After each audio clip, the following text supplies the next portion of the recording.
షబ్బీర్ అలీ సాబ్ చెప్పిండు పాపం. షబ్బీర్ అలీ సాబ్ నిన్న నిజాయితీగా చెప్పిండు. ఏమన్నాడు?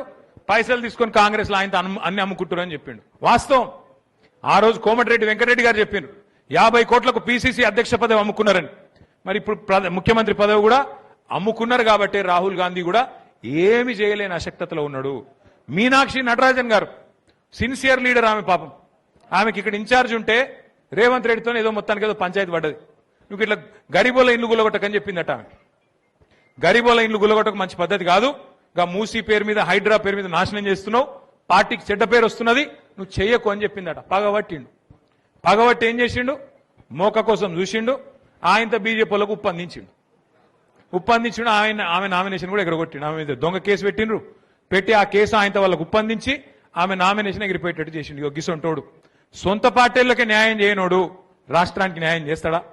అందుకే నేను కోరేది మిమ్మల్ని అందరిని ఒకటి, మీ ఎమ్మెల్యే గురించి ఎక్కువ మాట్లాడి ఇంకో వాళ్ళ గురించి ఎక్కువ మాట్లాడి నోరు ఖరాబ్ చేసుకునే అవసరం లేదు. షబ్బీర్ అలీ సాబ్ చెప్పిండు పాపం. షబ్బీర్ అలీ సాబ్ నిన్న నిజాయితీగా చెప్పిండు. ఏమన్నాడు?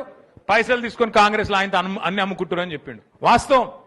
ఆ రోజు కోమటిరెడ్డి వెంకటరెడ్డి గారు చెప్పిండు 50 కోట్లకు పిసిసి అధ్యక్ష పదవి అమ్ముకున్నారని.